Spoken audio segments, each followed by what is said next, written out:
Okay, so welcome everyone. The second Rihlat meeting, talking about books, talking about with authors about their books.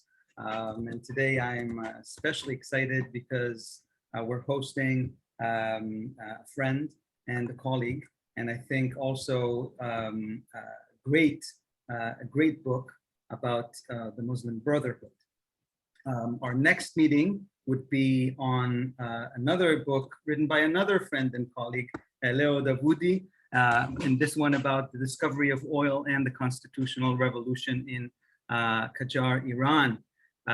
But today it's closer to home. Today we're going to talk about Egypt and the Muslim Brotherhood, and we're going to do as follow. I'm going to present Dr. Wiktor Willi, and he's going to talk about his projects and about the book. And afterwards, Professor Itzchak Weismann from our department in Haifa will respond and ask questions and make a few comments about the book. And later we're going to open, and afterwards we're going to open the floor for questions and comments from the audience. And we're happy today because we have a few scholars of the Muslim Brotherhood and modern Islam here. We have Professor Cooper Schmidt, who studied the Brotherhood, and Nir who also studied modern Egypt and issues relating to modernist Islam and other issues, of course. And I'll just start with introducing Victor. So Dr. Victor Willi received his DPhil in Middle East History from the University of Oxford and his Masters of Arts in History, Arabic and Islamic Studies from the University of Zurich. He has lectured widely, taught courses on the Middle East in Oxford, worked as academic coordinator at the Graduate Institute of International and Development Studies. He is a former Global Leadership Fellow of the World Economic Forum and is the recipient of several full-time research scholarships, including from the Swiss National Science Foundation. He is currently employed as the World Economic Forum in Geneva, working on geopolitics, political economy, and business in the Middle East and North African region. Now, Victor mentioned that we studied together, and I need to be honest here. When he said that he's going to write a new history of the Muslim Brotherhood, or the more modern phase, the second half of the 20th century and beyond of the Muslim Brotherhood, I thought that it was a very ambitious project, like continuing Mitchell's first book about the Brotherhood that ended in 1968. And I think it was very courageous. And I think it took him on an intellectual adventure that I think most of it was unexpected, but ended up in a magnificent project that includes, I mean, perhaps you're going to talk about this also, but Victor interviewed 140 people for this project. He read basically all the publications that were running around in Egypt at the time of the revolution and the coup and before. So this is, it's not an ordinary project in that sense. It includes people. And I think that makes it a fascinating, scholarship. So without further ado, Dr. Willi, the stage is yours. Yeah, thank you very much, Yoni, for the kind introduction and for giving me the opportunity to speak here. I have to admit that I have not really looked at the topic anymore since I kind of finished the book. I mean, the book was published in February 2021, not so long ago, but I think that my research has ended about 2 years ago. Or a little bit more, in precisely 2018. That's when I first, the last time was visiting a Brotherhood event in Istanbul. This is when the Brotherhood celebrated their 90th anniversary. and it's basically the last segment, the last subchapter of the last chapter of my book ends with this event, and this is where I think for the time being also the saga of the Muslim Brotherhood has ended, and it's not clear what the future will be of this organization.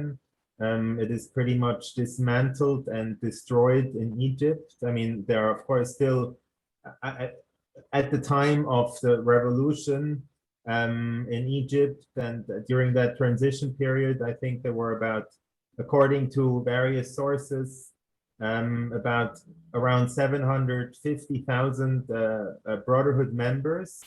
And of course, these 750,000 are a large majority of them, they're still around, but they're not organized anymore in any noteworthy way.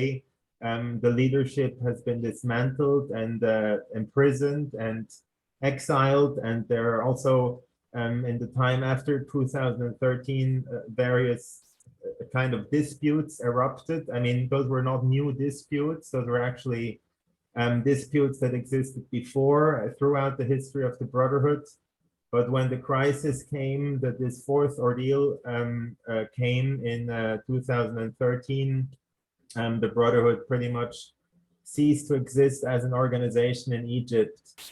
And I thought I was thinking about what I can say to this audience, because you are an audience, I think, that has much more information or much more interest in the Brotherhood than others, than the usual groups of students that I lecture to in Switzerland or in Europe or in the United States, where the knowledge is not that broad, but here are several experts of the Brotherhood. So if you allow me, I would just speak a little bit about my path into this subject and into the study of the Brotherhood, and then I won't make it very long, because I'd actually also like to learn from you and have this more of a conversation than as a lecture.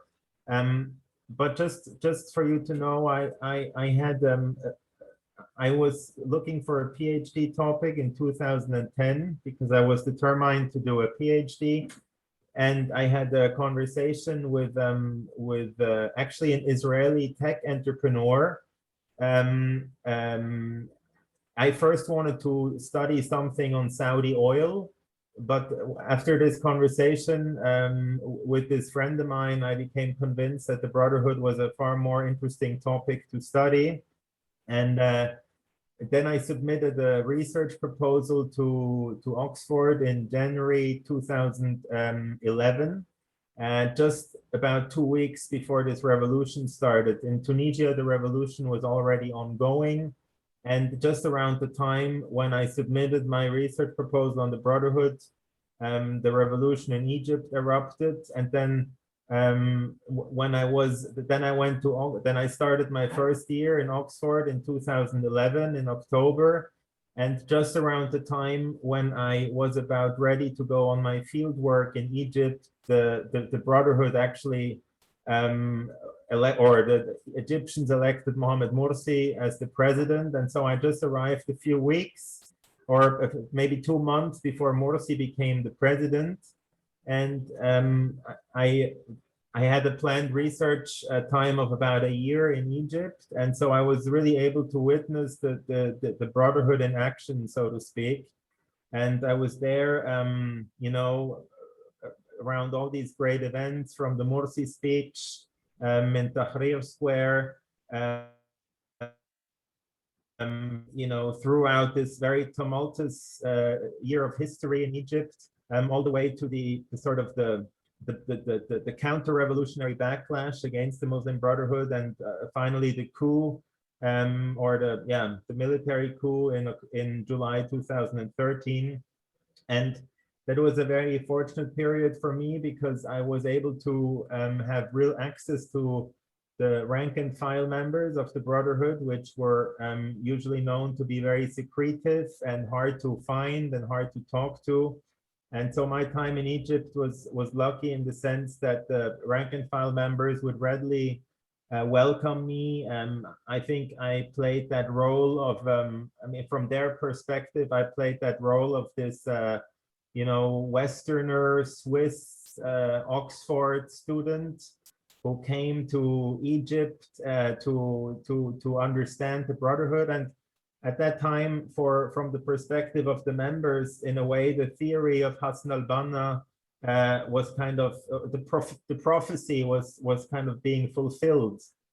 From their perspective, that was finally the moment where that was ordained from God, of course, and it was finally that moment of truth where they would finally enter into power, into a position of power in Egypt, and where they could implement their ideology, which is basically the revival of the caliphate in some modern form. This is not the kind of ISIS caliphate, but the sort of the historical caliphate that many understood, kind of like so that the accession of power in Egypt was a pre-stage to that larger plan. I can show a few slides later as well in the Q&A part about the ideology as well as about the organization. But yeah, just to also, in terms of methodology, I think that's also, you also asked me to talk about this, Yoni. What I was interested in when I submitted my research project was an oral history. I just wanted, basically, since there are no archives on the Brotherhood, so there are no archives that document the internal you know, movements of the organization, or at least no accessible archives. I mean, I guess the Egyptian state security, they will have a lot of you know, these documents, but of course these are not accessible for a researcher. And so the only way to get access actually was through historical memoirs or prison literature and so on, but then also especially through interviews. And I did not expect when I submitted or when I wrote the research proposal that I could actually interview rank and file members. I thought it would be more of the usual suspects to interview, but what I wanted to do was oral history. And so because of the circumstances and the timing, I was able to do a lot of oral history research on the Brotherhood rank and file themselves. And so this is what I then describe in the book as a subjective approach to the history of the Brotherhood. So I was interested in recounting the story of the Brotherhood as seen by their own members. Of course, that doesn't mean that I'm simply, you know, replicating whatever they say. So it's, of course, still go through a critical lens of a scholar.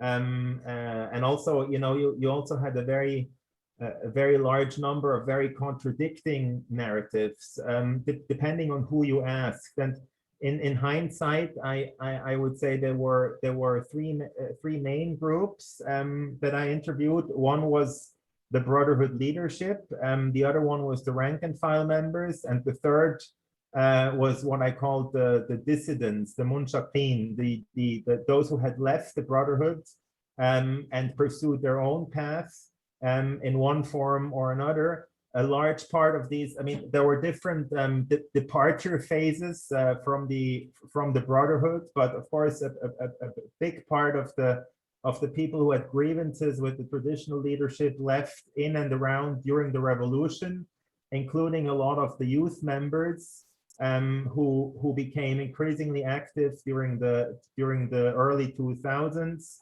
Also when social media started to become, you know, play a larger role, and people could write on blogs and Facebook and so on, and have their independent, you know, outlets to the public that were not mediated through the leadership. And so I would, and so from these different three groups, plus I included a fourth group, which were basically everybody else who claimed to have some special knowledge about the Brotherhood. So that included everything from you know, police, people who worked with the state security, or scholars or journalists, or other people who are not part of the Brotherhood proper, but who also studied the subject. But it was basically the three first groups that are constructing the main material, out of which I constructed the narrative that is in this book. And I mean, I'm happy to now, Yoni, basically just wanted to say this as introductory remarks. I have a long presentation of slides, and I can show either pictures of the scenes, or I can show more on the ideology and the organization, or I can have different angles. And I think that it would be best to just let you, this audience, now ask questions, and you, Yoni, and I'll just respond as to the best of my abilities. Let's continue with some formalities. First of all, can I share the website of the book with yes, of course. Yeah, of course. Yeah. So I think what's interesting is that Victor, since this is a 21st century, like genuine project of the 21st century, just a second, here it is. So the book also has its own website in which you can actually, and now you have the link, you can go from the book and look at some of the, since there is no archive.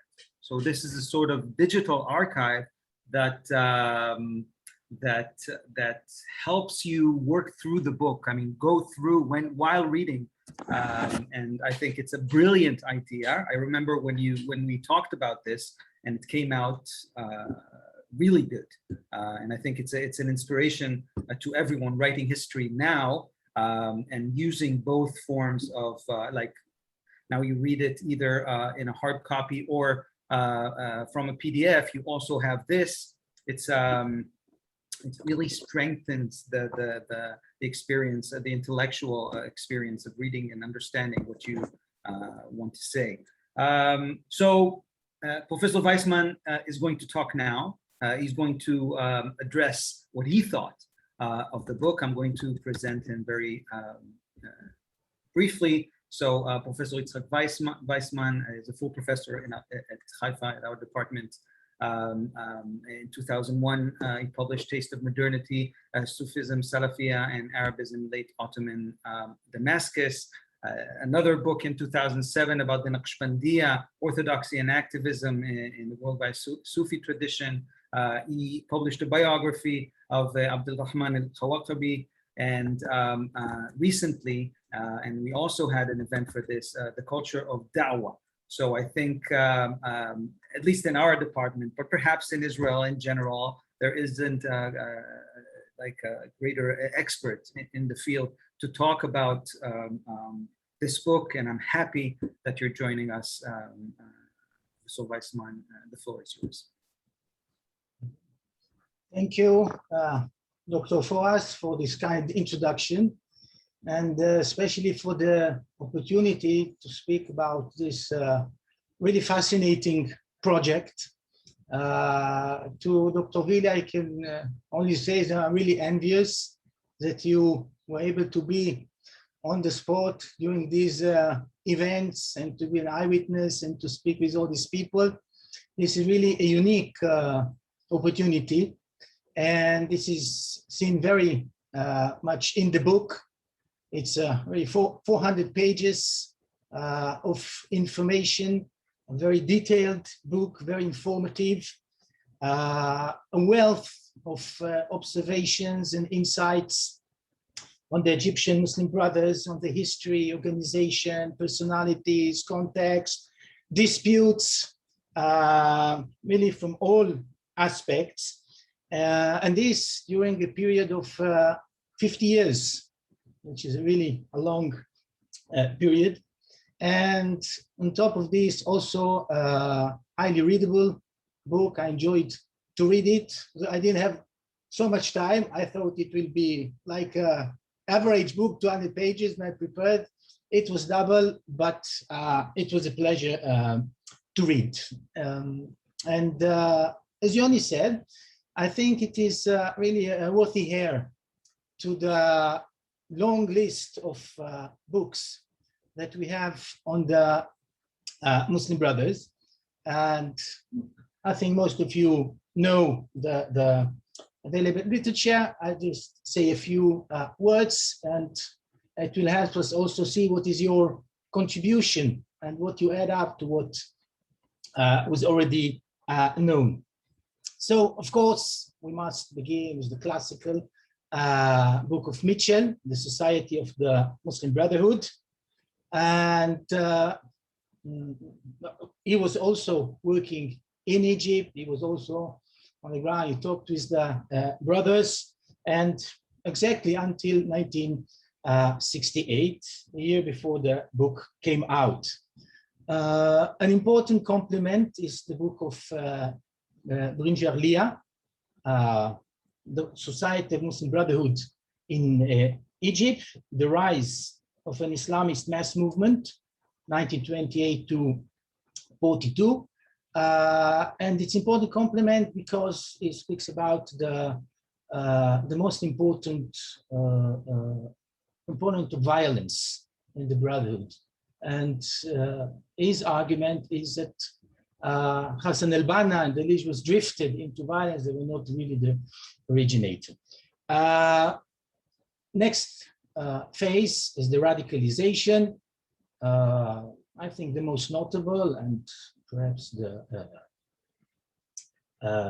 first one is Keppel's book, the Prophet and Pharaoh, Muslim Extremism in Egypt, who talks about Said Qutb and his influence, but especially among the radical groups. About the later history that corresponds to the time you researched on. As you also say in the introduction, much of the research is taken from social sciences approach, and especially the social movement approach.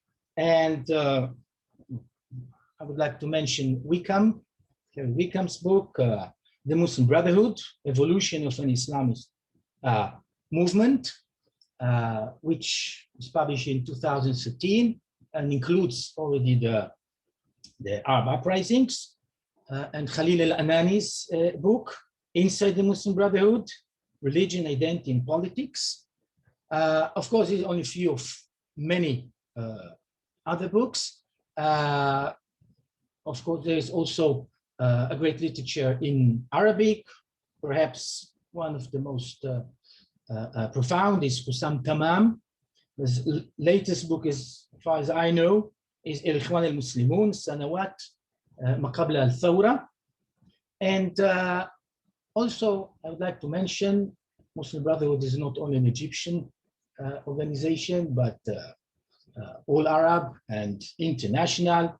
And we have books about the Muslim Brothers in other countries, Syria, Lefebvre, the Ashes of Hama, Gunning and others, Hamas, Vidino on the Muslim Brotherhood in the West, etc., etc.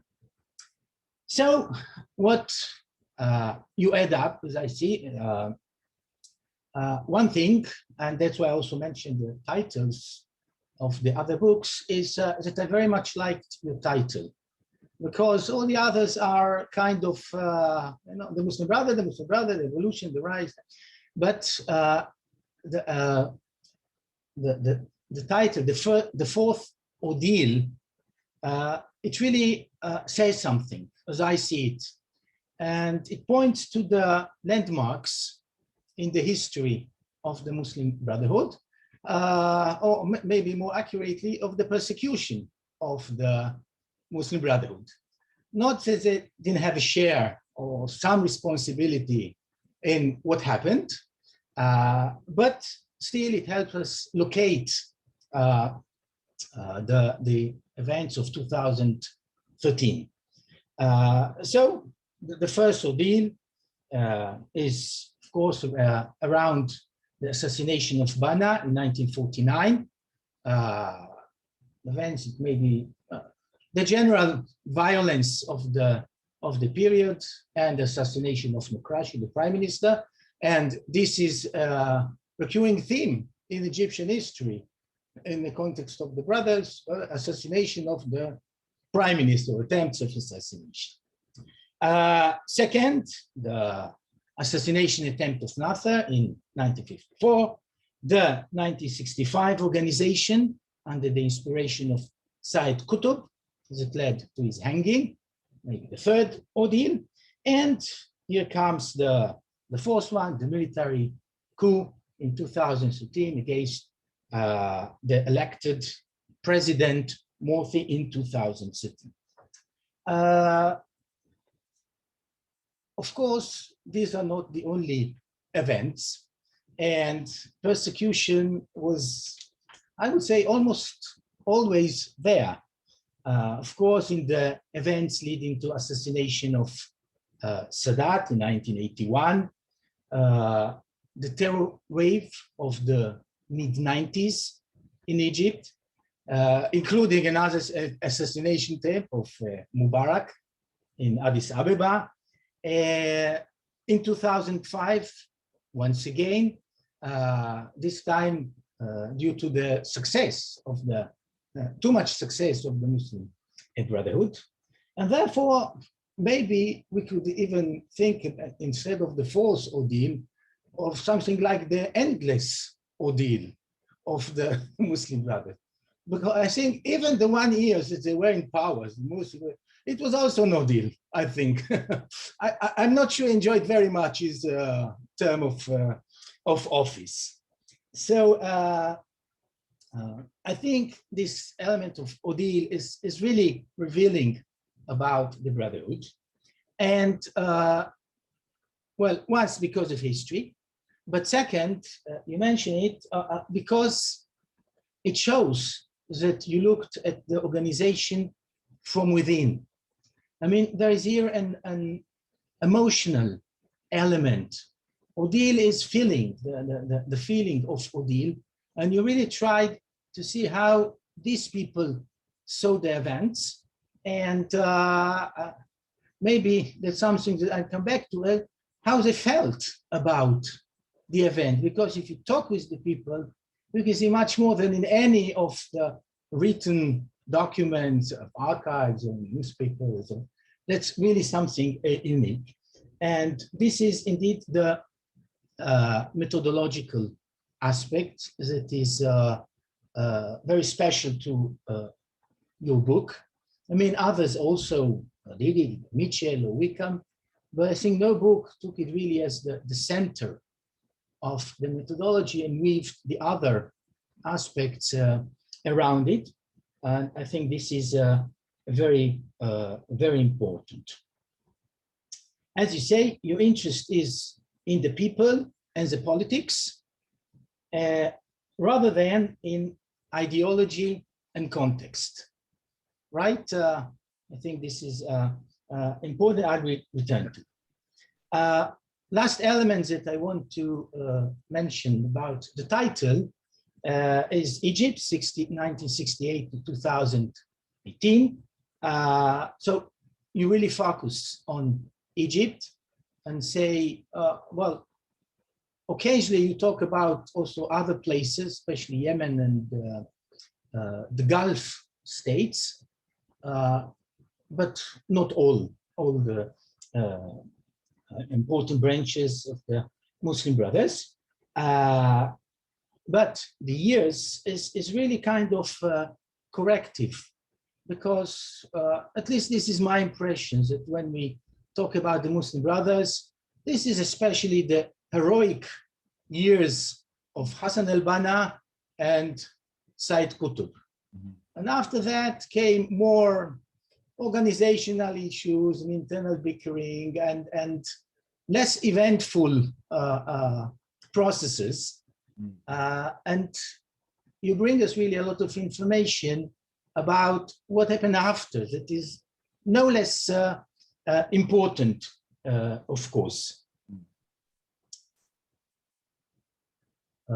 In this, and I must say that, well, although I know something about the Muslim Brothers, and really, especially the last chapter is really an update. I knew something here and there, but a comprehensive description of what happened, what happens now, what happens today, the last few years.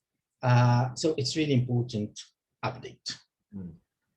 Now, if you allow me, I think next part I want to introduce a little bit the structure and content of the book to those of you who haven't read it yet. And if you allow me, if it's okay, also maybe challenge you in some points. Is it okay, Yoni? Of course, go ahead. But Victor, you need to be prepared. Yeah, be alert, please. Yeah. No, and I just have few. I have questions, and I just want to describe the history and maybe comment on few points. Yeah. First of all, well, as every book, we start with the introduction and all these issues I spoke about, discussed. But one more thing, and perhaps the most important, I think this is the basic question that we face, all of us that work on the Muslim Brothers. And this is the question of the approach. What kind of organization is the Muslim Brotherhood? It is very difficult to be neutral about them. Is it really a moderate civil society movement that try to pursue a kind of Islamic democracy in a country that has been dictatorial or tyrannical since the day of the pharaohs, and certainly under Nasser, Sadat, Mubarak, and now Sisi, and Muslim Brothers, it's a civil society organization. Or you can also say this is a terrorist organization. All this nice talk is a camouflage because this is a secretive terrorist organization that tries to impose Islam, an Islamic state on Egypt. Okay? And this is it comes up in every discussion, and I'm glad I think you are correct that you raised this point. Then comes a chapter on the pre-68 period, and this is of course essential because you cannot start in 68. You have to know what happened before, how it started, and I think we can see the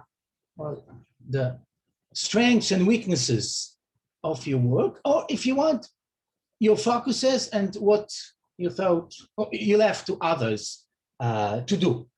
The chapter consists of 3 parts: precursors, ideology, and organization. The chapter on organization is superb. Really, you describe the working of the organization, its hierarchy, geographical distribution, how it works from the family level to the general guidance, how this is the buildup of the organization.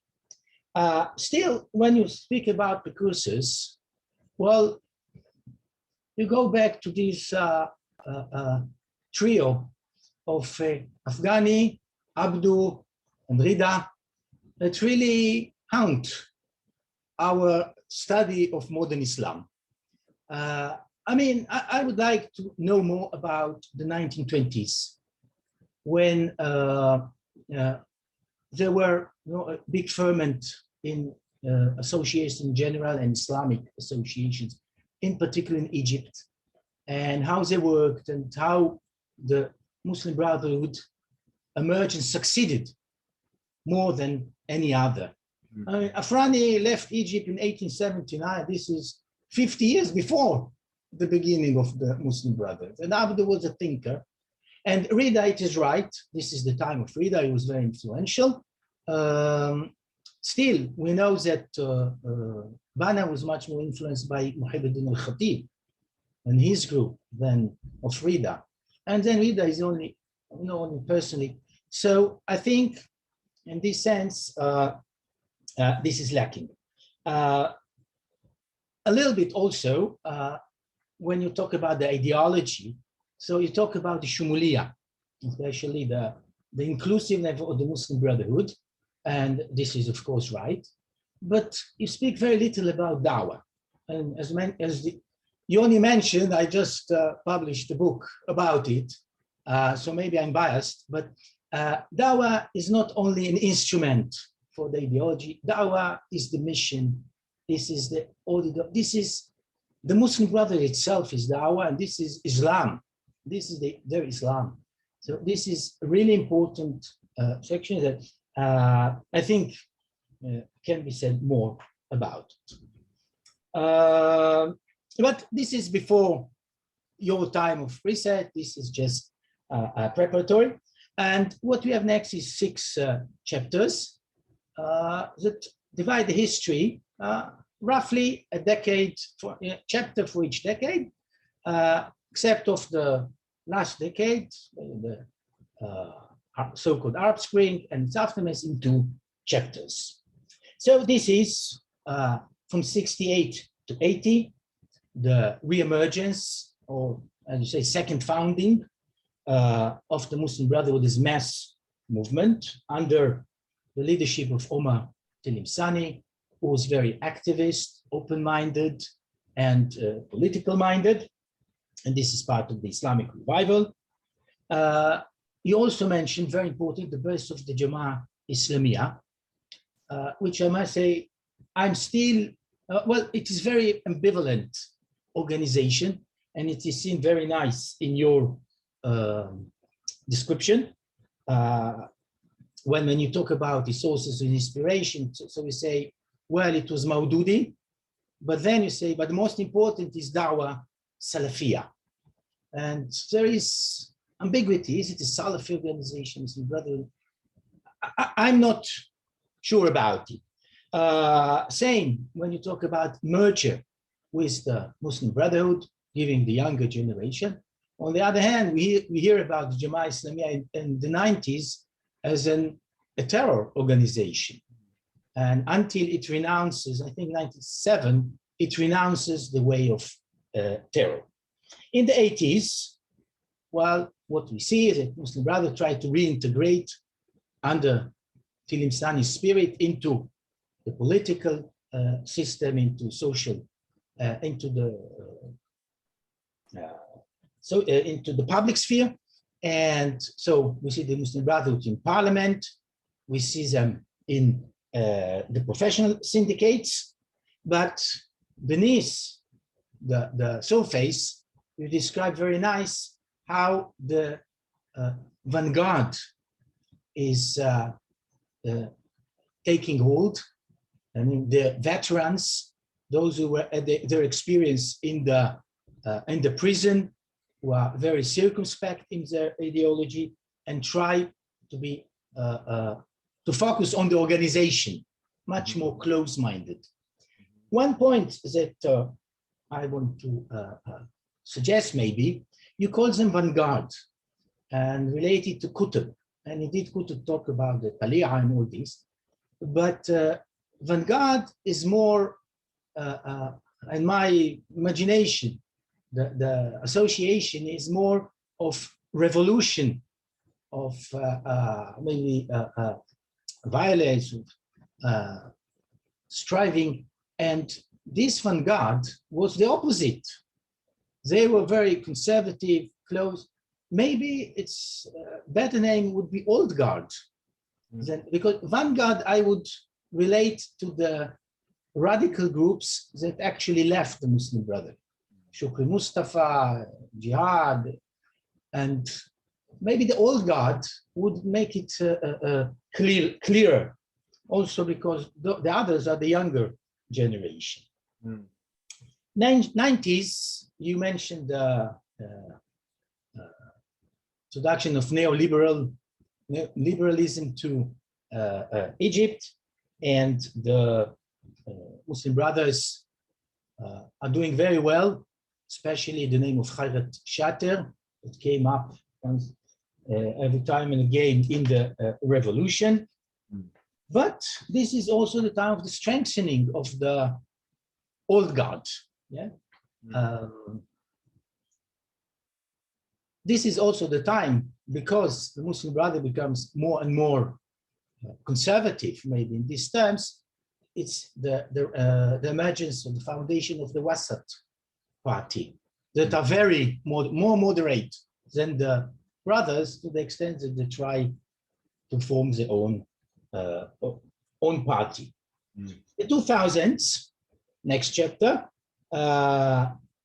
this is the time of protest in Egypt to this decade. And while the old guard or the vanguard, you choose, of course, are trying to keep the protesters away and the young generation. And they talk all the time about peacefulness, about democracy, about peaceful means. Yes, the younger generations want to integrate in the wider society, also with non-religious elements, to make the protest. And one of the things that you mentioned is at the base of the important mind is at the base of the Brotherhood is much extended, and this brings in much of the Salafi ideology. This is what Hussam Tamam called the Salafization of the Muslim brothers. To cut short, we know relatively much about the Arab uprising, the great achievement of the Muslim Brotherhood, and as you say, every time there were free elections in the Middle East, the Arab Middle East, the Muslim Brothers won. The failures of President Morsi and the rise of Abdel Fattah al-Sisi. Last chapter, after 2013, the great crisis you talked about, and the actually split of the Brotherhood, identity crisis between the old guard in exile and in the General Guidance Office, and the younger generation inside Egypt in the General Office, that each claims to be the real Muslim Brotherhood. Yeah? It is very interesting. The Secretary General, I didn't know it, the Secretary General of the young generation organization was called Abdel Fattah al-Sisi, like the president. Yeah. So this is really the history laughs at us many times. And of course, outside, the Muslim Brothers are declared terrorist organization by Egypt and Saudi Arabia, Emirates, and others. The conclusion and epilogue, well, I would say we are busy, and I made it really small points of very rich texture of ideas and insights. But I think conclusion and epilogue are very important and symbolic because you put the things together.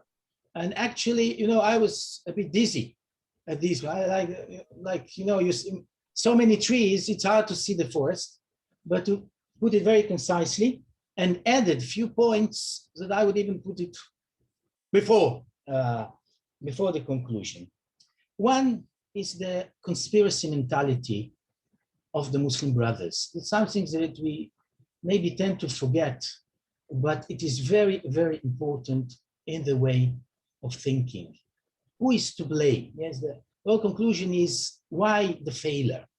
Why the failure of the 1 year of Morsi, but actually it's the failure why 50 years of Muslim Brothers attempt to reach power, and maybe 85 years since the time of Bana.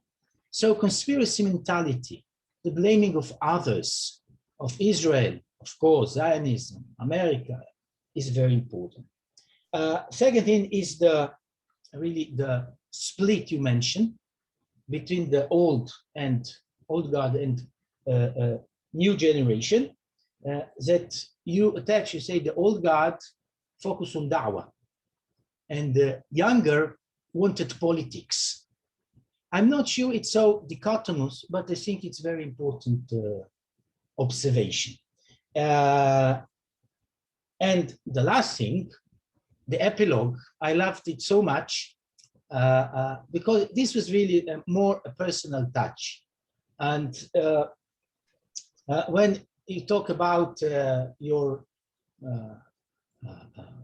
conversation with Tariq at his home, yeah, as a member of the Muslim Brothers, after when the events in Rabi al-Adawiya fold, and you really see what are the elements that give the motivation to to these people, what makes them so strong, why they persevere despite all these odds of forced ordeal or endless ordeal, 90 years of ordeal.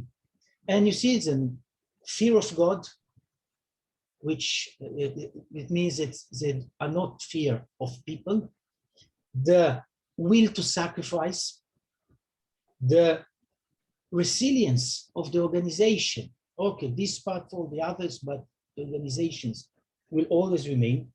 The machinations of Israel and America, of course, and life in paradise. Mm-hmm. I think we maybe tend to forget such things when you write to these rationalist historians, but this comes out in this conversation. I think it's wonderful. So I would like to ask some questions, right, Yoni? Briefly, yes. Okay. Actually, two questions you already referred to.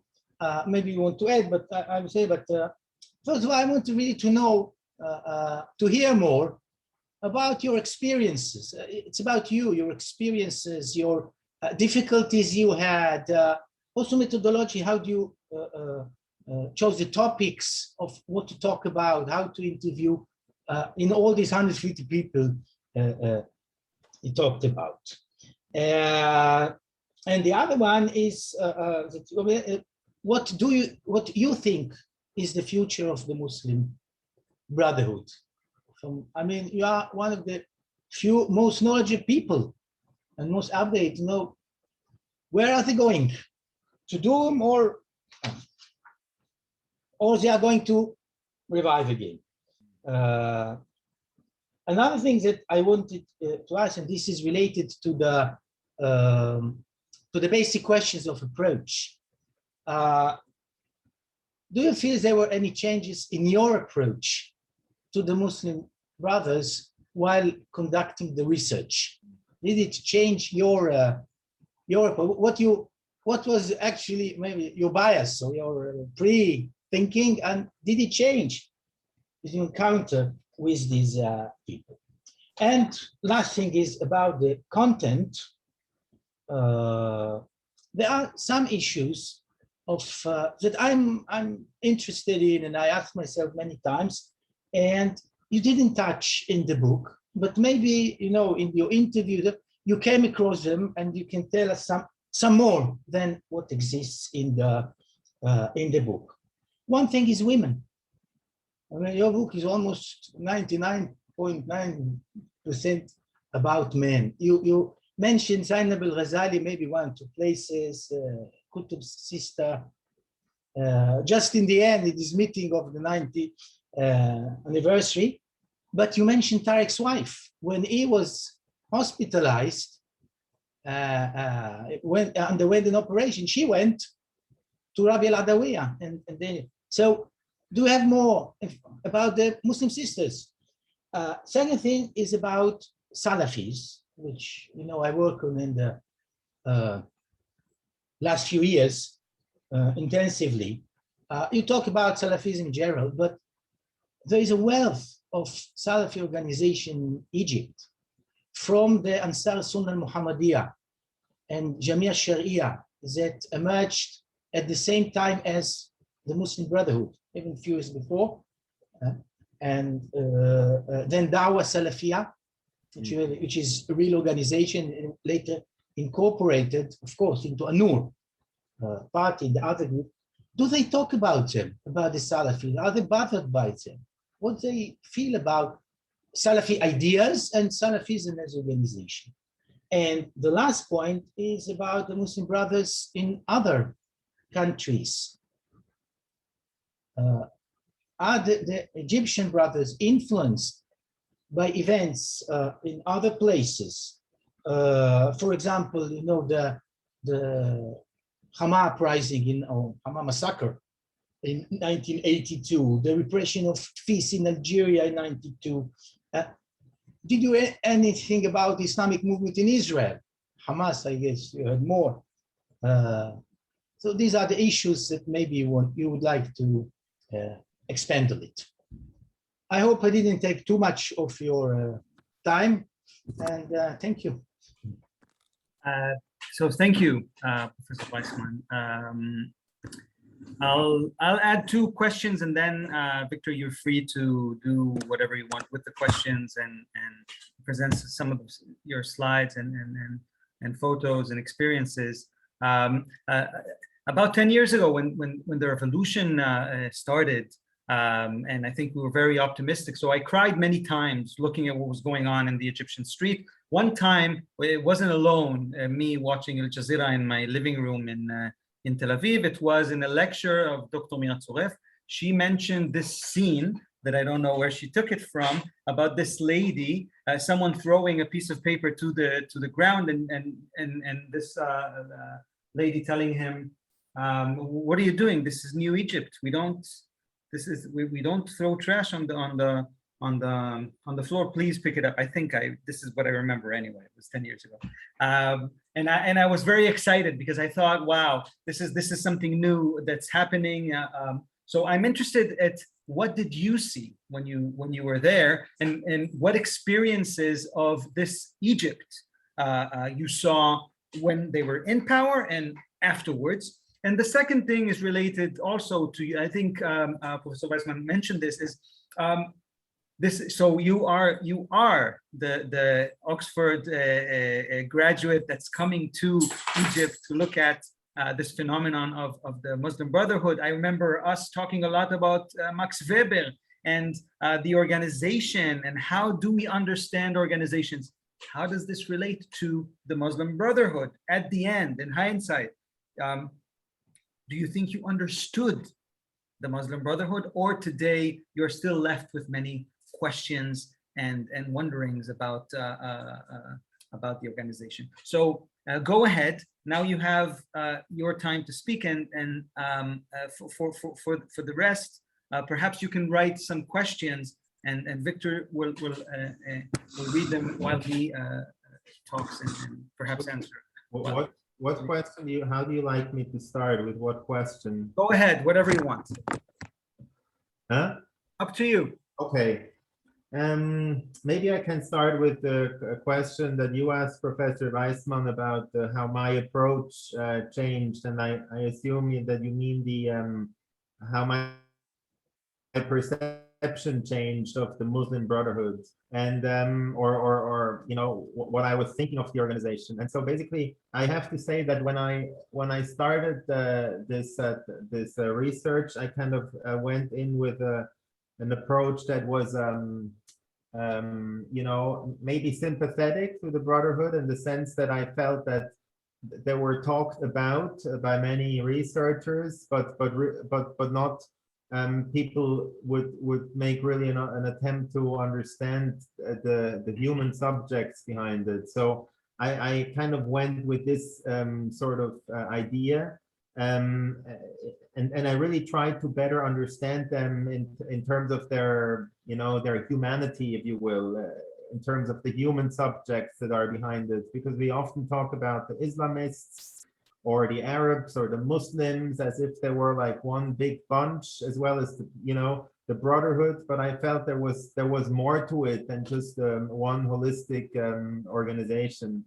And I have to say that, of course, you know, for the rank and file members, I have a lot of sympathy for them, just because they're basically the losers of history. And while for the leadership, I have a lot of well, not that many sympathies, because they're politicians and they're you know, they're playing politics, and they're telling half truths. I felt that from the rank and file members, at least from their point of view, they were very genuine and authentic, as the lower level people or the less educated or the less political people are authentic in their beliefs. And of course, you know, I can disagree with the content of their belief, and I guess we all do.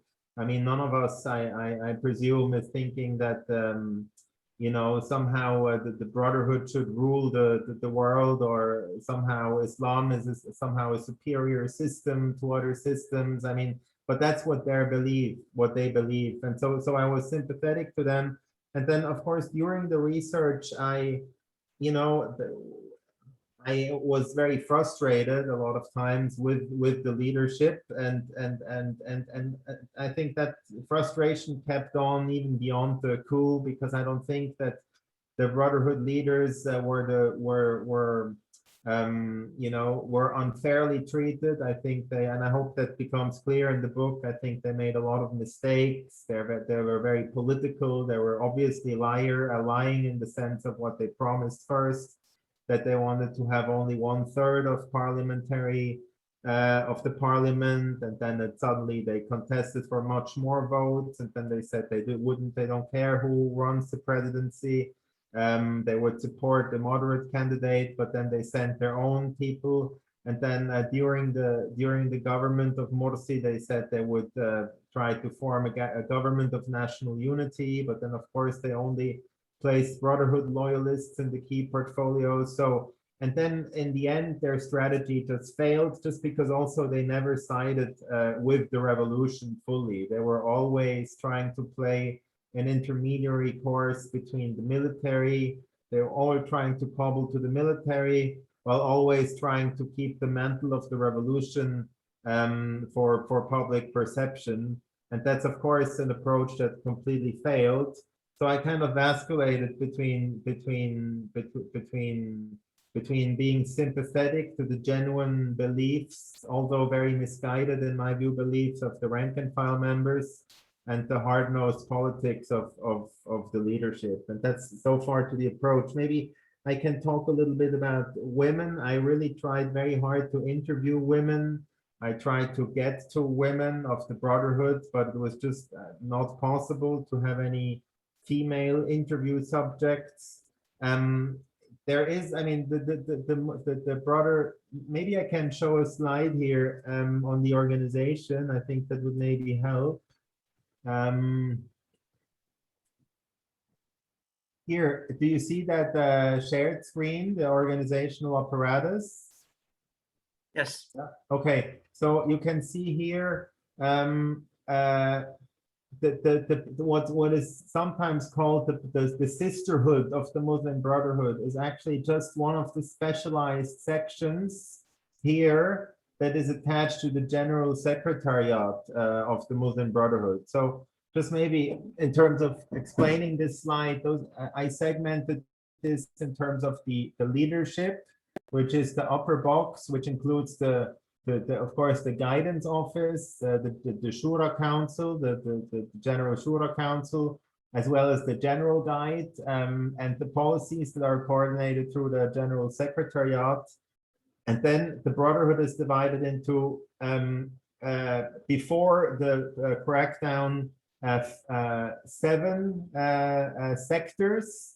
And after the crackdown, the Sinai sector, these 2 sectors fall away, the ones in the Sinai mainly, and there are only 5 active sectors, but each of these sectors groups together a number of administrative governorates, so muhafazat of Egypt, and each of these governorate is divided into different sub-regions, and each of the region is divided into different branches. And each of the branches is made up of different families, the usrat, which are between 5 and 9 people, according to my sources. And I just want to say that back to the sisters, the so-called Brotherhood sisters. This is mediated through this specialized section that is just one of 12 specialized sections. But the sisterhood as an organization, I think, is a Western construction. There doesn't really, of course, the sisters of the women of the Muslim Brotherhood, they are they're also meeting, but it's not the same. They don't have this structured organization as the men in the Brotherhood. They're basically appendixes to the men. And I just want to also maybe show quickly this slide so basically what I show here, this box here is the lowest level of this organizational chart here. So if we look at the indoctrination or the admittance of a person, of an individual into the Brotherhood, this is basically the curriculum that they're undergoing. Oops. Excuse me. I'm sorry, I just got disconnected. Okay, now it's back. Excuse me. So basically, I'm just trying to show here how a Brotherhood member is becoming, or how an average Egyptian is becoming a member of the Muslim Brotherhood. So first, you are basically a muhib, a sympathizer, which basically means just somebody who is interested in this Ikhwan al-Muslimin, and who maybe participates in some of the family meetings that are taking place twice a week or 3 times a week, but that is not really part of a family yet. So this is sort of like a pre-membership stage. And then once that the family captain, the head of a family, decides that the person is ready to be admitted on a more regular basis, this person becomes a mu'ayyid, a supporter. And at that stage, he is basically integrated into the family structure, but he is not yet part of the organization proper, which basically starts at this line here. So it basically means he fulfills some menial tasks that are important, for example, in distributing flyers, or having some menial or logistical tasks, but not yet fully organizational tasks. And only after another few years, he becomes familiarized into the proper organization. And then there are 2 levels, associate and organizer, before somebody becomes an active Muslim brother. And as an active brother, he has basically the right to have any position in the organization. And this is just I wanted to show this also in terms of talking a little bit about my experiences, which was another of the questions. And I can show you here a few of the ethnographic charges that I found very impressive, or that were drawn to me by a rank and file member of the Brotherhood, just to also show a little bit how the whole narrative of the book emerged. So you see here on this left side, this was basically the scribbles that was done to me by, or that one of the rank and file members made into my notebook. But what it shows here really is the split between two different types of organizational visions. One is the sort of the open vision. So this box here is representing the Brotherhood, and that shows that these people, the reformists that they're often called, the followers of Omar al-Misani, as I call them, are basically open towards outside influences. And then there is this other organizational vision that is basically like a black box. So these are not interested in outsiders, and that's basically more of the Qutubist model, the model of withdrawal and waiting, and until the right moment comes, of not sharing organizational secrets, of being very closed-minded, of being very parochial.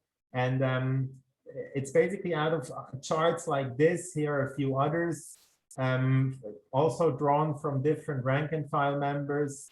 And here is the person that you mentioned, Professor Weismann Tariq, the one that became an informant of mine, also kind of showed that's how they represent. So basically ethnographic organizational sketches of how the Brotherhood represents themselves and their own organization. You can see the similarity this one and this one to the right-hand side with what I tried to represent in these slides here. So sorry, I kind of deviated from the question of women and started to talk about the organization. Maybe about the future of the Muslim Brotherhood, and also maybe I can treat this this section together with what you also raised, Professor Weismann, about the Brotherhood in other countries. I mean, my focus really was Egypt. I never attempted to you know, to look at the Brotherhood as a global phenomenon or the Brotherhood in each country. And the reason is because I understand my book as being part of the national history of Egypt, or the national historiography of Egypt.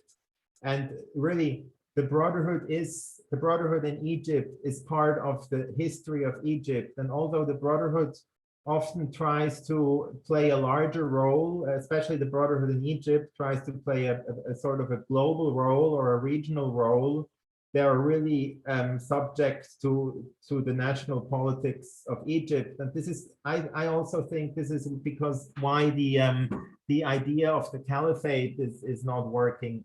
Just as much as the idea of pan-Arab nationalism has not worked, because just nationalism seems just to be too strong a force, and the nation state seems to be just too strong an entity, so that it really cannot be replaced by any variant of you know, a broader either pan-Arab or pan-Islamist or pan-Islamic structure, as was the dreams of both nationalists and secular pan-Arab nationalists, as well as Islamist pan-Arab nationalists, which is really what the Brotherhood can be really understood as this.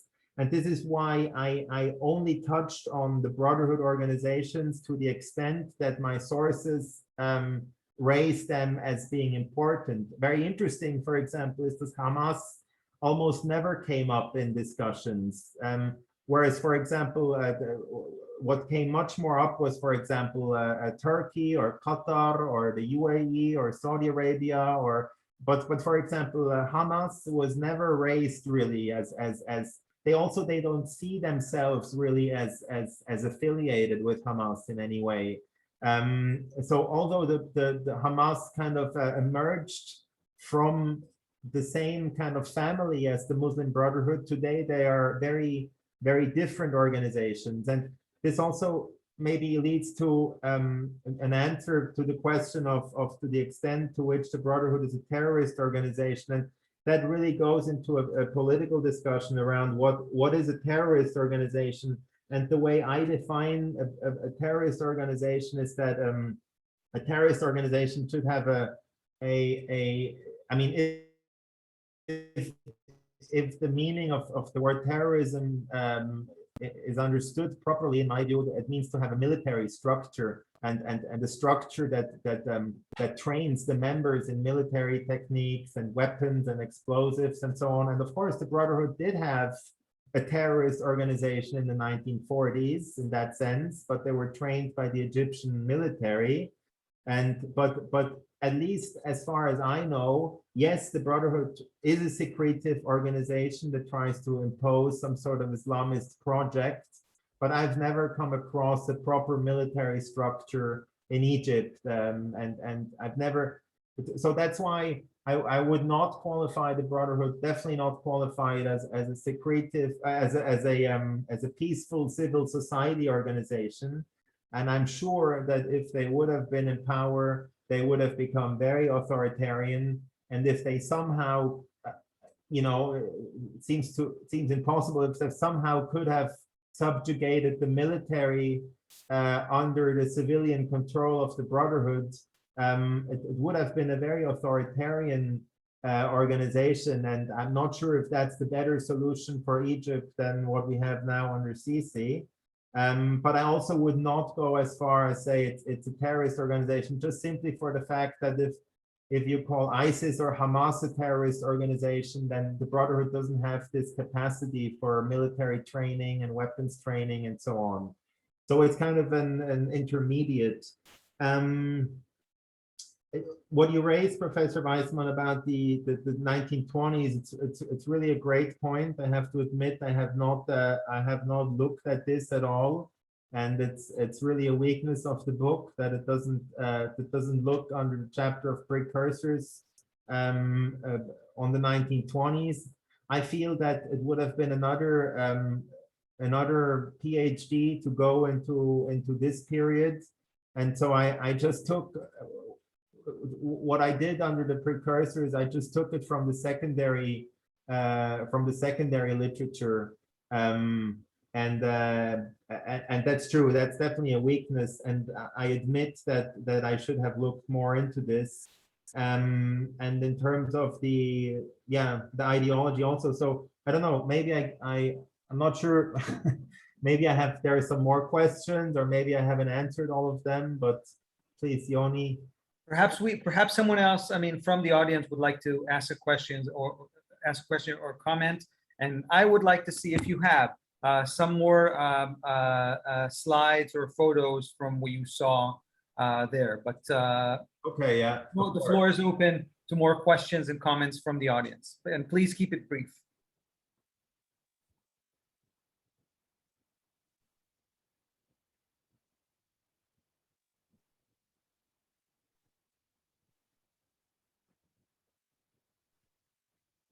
I just want to say you are really right about a PhD on the 1920s. That's something that is not really researched, and we know very little because of this domination of the Rida and Abdu, and these figures cover everything else. Can I have a question? Yes, go ahead. Okay, so first of all, my field of research is Iran. And when you say a revolution, immediately what comes to my mind is the Islamic Revolution in Iran. But I'm not going to ask you about that. What I do want to ask you is whether you can elaborate while you were there.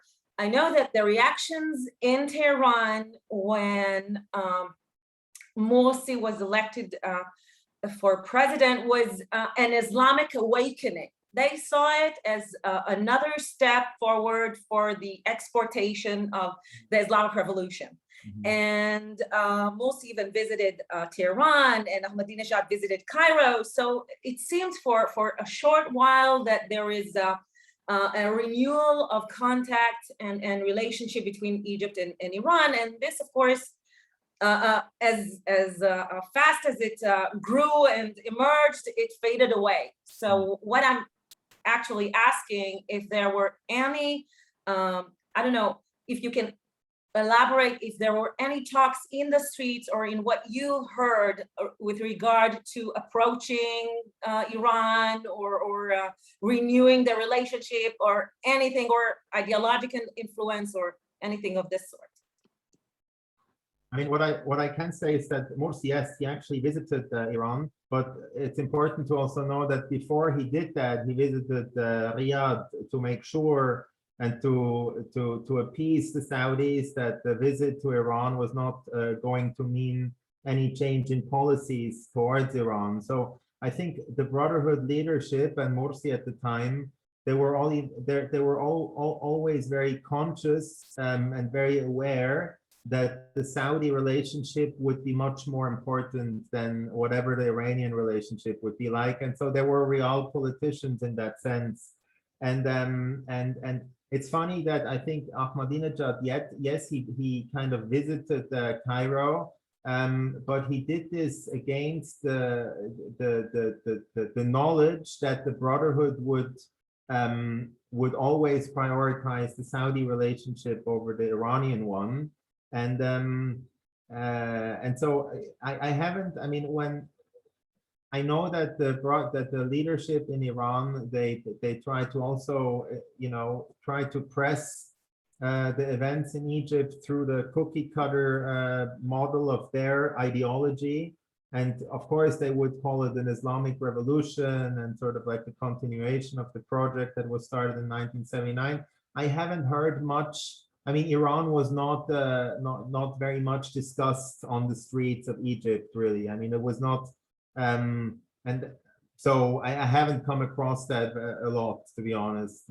But I probably would have to go back to my notes and look a little bit more, and I'm happy to do Victor, that. I mean, I think that if I can proceed, continue this this idea of Iran or perhaps other regions, and I think Professor Weismann also wanted to hear more about like the global Muslim Brotherhood or the Muslim Brotherhood outside Egypt. And I think a very big question is, to what extent do you see the Muslim Brotherhood as an Egyptian national movement? And in the book, you describe Hassan al-Banna as an Egyptian nationalist, but we see an Islamic symbolism, Islamia.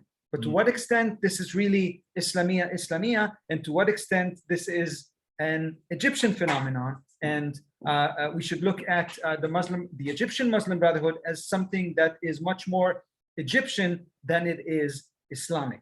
Yeah. Within this balance, how do you see the movement? I mean, I think the Brotherhood always, when I say the Brotherhood, I talk about the Egyptian Brotherhood, but I think they always try to portray themselves as bigger as they are and as more important as they are. I mean, one case in point is this international organization, the Tanzim al-Duwali, and you know, just the term of international organization, you know, you have in mind an internet. I live in Geneva. We have a lot of the international organizations, but those are real organizations. Those are proper international organizations. You know, the UN in whatever Kenya, they're closely coordinating with the UN offices in Geneva and Cairo. There are certain policies and procedures. I mean, I've never worked in the UN, but I'm just saying those are international organizations in the proper sense of the word. The Brotherhood's international organization is an organization in name only. It is more of a forum, you know, that meets a few times in different city in Malaysia and Istanbul, etc. And they discuss a little bit, but there is no, you know, there is no organization. But of course, the Brotherhood, it's interesting that the Brotherhood itself tries to paint the picture that is bigger as they really are, as well as the enemies of the Brotherhood abroad, like the neoconservatives in the United States, or conservative elements like Glenn Beck, or, you know, these people from Fox News and you know, the British tabloid press, and I'm sure you know, the Swiss or German the tabloid press, like they're all trying to play this identitarian card, and it's basically an anti-Islam card or an anti-Muslim card, where they say that the Brotherhood is that global international organization that has this project of infiltrating society. And you know, so it's interesting that this narrative that the Brotherhood and its enemies are painting a picture that is larger than they really are, much larger than they really are, because the Brotherhood's influence in Egypt was never going beyond Egypt, because, you know, Ranouchi, for example, in Tunisia, he doesn't really care that much about what the Egyptians tell him to do. But according to the perception of the Brotherhood itself, and also according to the statutes, that there is one general guide, and he's the general guide of all the Brotherhood organizations in all the countries. But that's just in name only, because that's the Tunisians are not following the directives of the Murshid in Egypt, and Hamas is not following the directions of the Murshid in Egypt. So I'm not sure if I now answered the question, but that's just something that comes to mind in terms of how the Brotherhood tries to portray itself. Yeah, I think you answered very well. Any other questions from the crowd?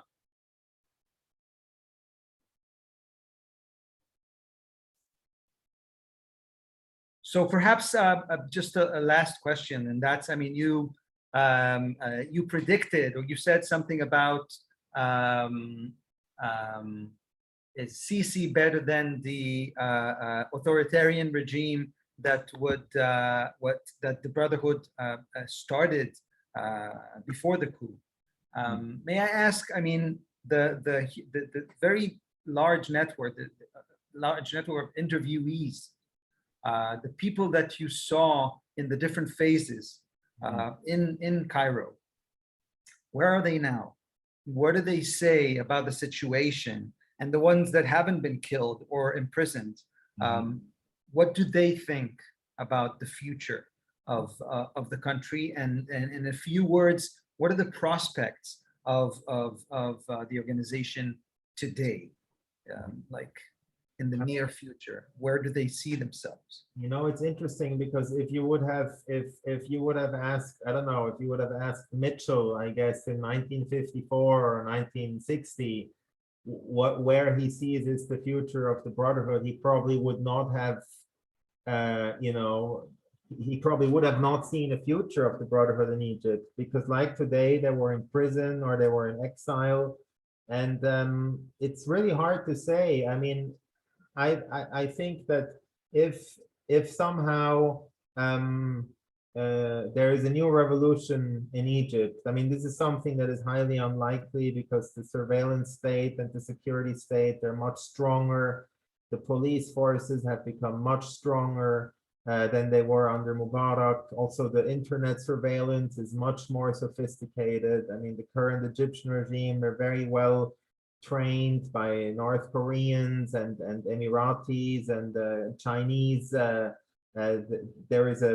think there is a strong, there are also new social media laws. So everyone with more than 5,000 followers has, is monitored. So I think it will be much more difficult for a revolution to start in Egypt. I mean, we have seen a little bit of uproar under this Muhammad Ali guy, this construction person who a few years ago made some waves. But like if a revolution would start again in Egypt, then yes, I could see that the Brotherhood could somehow come back and reorganize and maybe play a role again. But I think in the absence of this, I don't see a future for the organization in Egypt, to be honest. But this is history can only, or future history can only tell what will happen. Yeah, so I think, yeah, I don't like to, as you know, Yoni, as historians, we don't like to make predictions about the future, but I see the chances as dim. And also the Brotherhood is fragmenting along new lines. There is the leadership is strongly contested among many in exile, including youth members in Istanbul. An increasing amount of general guidance office members are getting very old. They're in their 80s or 90s. So who is still the general secretary, Mahmoud Hussein, is not known. I mean, he's very old. He's a very frail man, and so are others. So it's and I also have to say that I have not followed the organization anymore, or the people in Istanbul. I don't really follow them anymore since a year or two. So yeah, I don't think there is a big future of the Brotherhood. Yeah. Yes, so I wanted to to make you talk, Dr. Tzoref. So now you want to do it yourself. So go ahead. Okay. A historian cannot predict whether the Muslim Brotherhood is going to come up again. I totally agree with you. But the Muslim Brotherhood has a history, and according to its history, they are not going everywhere. They are not going to evaporate. According to Emmanuel Sivan's and Clegg's theory, they are going to go underground, and they are going to take advantage of a certain historical circumstances, according to what I understand and how I understand the Muslim Brotherhood. Because Sisi's delegitimization and dehumanization of the Muslim Brotherhood is not going to help. It's going to act for the near future, not for the far future. So there is a 90 years old history of the Muslim Brotherhood, and they are there, on the ground or under the ground. No, I agree with you. I mean, this ideology has some sort of resilience, and I agree that, I mean, yes, the hundreds and thousands of members or sympathizers or potential sympathizers, they're not going anywhere. You're right, and but you know, in order for the organization or for the Brotherhood to become organized again in Egypt the way they were, it will take time. They can't just go snap back into it. I mean, because also during the 50 years I talk about in my book, you know, it took decades to reorganize for the Jamaat Islamiyya to you know, to decide to become part of the Muslim Brotherhood again, and then for the organization to grow. So you know, the ideology, I agree, is resilient, but the organization is dismantled and ineffective and divided today. And yeah, we cannot really make any predictions, but I agree with you that in the long term, the Brotherhood as a phenomenon and as an ideology will continue to linger around. The question is just how effective can it be in Egypt, you know, under this regime or under any future regime. But I think that the great moment of the Brotherhood was this year in power in 2012 and 2013. I think this was the chance where they could have really, you know, stayed in a more permanent manner, but it would have also meant that they would have had to, you know, somehow become a real revolutionary organization, in the sense that they really should have become part of the revolution, or you know, absorb this revolution. But it was precisely this that they were unable to do. Well, the ones that were part of the revolution in Egypt were the youth members, but those were, you know, those were not in leadership positions. The leadership was trying to be cautious and be with the military and not side decisively with the revolution. So in a way, it was impossible for them to really play a longer term role. That's probably also the tragedy of the Brotherhood, if you will. I think perhaps Professor Weismann, you wanted to say something, because yes, I want just a suggestion. We can meet again in 2028, 100 years anniversary, and then see where it is. Is it over, or is it coming up again? Yeah, that's a good idea. I think we'll take it. You can put it in the calendar, Professor Weismann. I'll be there in 10 years in Zoom or in a hologram or whatever it'll be. I think we heard two PhD projects. One is indeed the Muslim Brotherhood 2018 and onwards, and the second is the Muslim Brotherhood or the Salafist and modernist Islam in the 1920s, which is a lacuna in modern research. So this is an achievement of this talk. I think something interesting is we tend to look at history through this prism of 15 minutes of fame, Andy Warhol's idea of 15 minutes of fame. But I think that what's great about this project is you looked at it as 4 ordeals. Is that the history of the Muslim Brotherhood is not this year of rule, it's the many years of struggle and trying to cope with authoritarian regimes and what authoritarian regimes do to organizations like the Muslim Brotherhood, and the extent to which the people are and the organization is develops as a result of this relationship. Mm-hmm. This kind of regime and the attempt to create a civil movement, and so on and so forth. So thank you. Thank you so much for agreeing to do this. Also, Victor said he's not feeling very well, but he came anyway, and we did this, and I think it was great. And I recommend all of you who are teaching the subject and who are interested in the history of the Muslim Brotherhood and modernist Islam and great history in general, go and buy and read this book. Thank you, Victor. The 2nd of September, the next meeting of Rihlat, we're going to go to Qajar, Iran, and meet Leonardo Davudi, and talk about the discovery of oil and the constitutional revolution. And I think it's going to be interesting as well. So thank you for staying, and thank you for listening. And on my side, thank you very much. It was a real honor to speak to all of you, and please get in touch for further research projects, or if you have other questions, or maybe we can exchange more. And I'd very much like to also, Yoni, be part of or be on the invitation list for Leo's talk. I'd be very interested.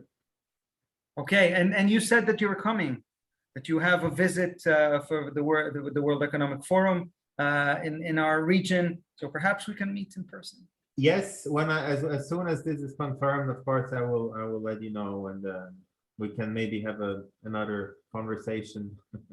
Okay. Thank you, and thank you all. Thank you very much. Thank you very much. Nice evening. Good afternoon. Have a good evening. Bye-bye. Bye-bye. Bye-bye.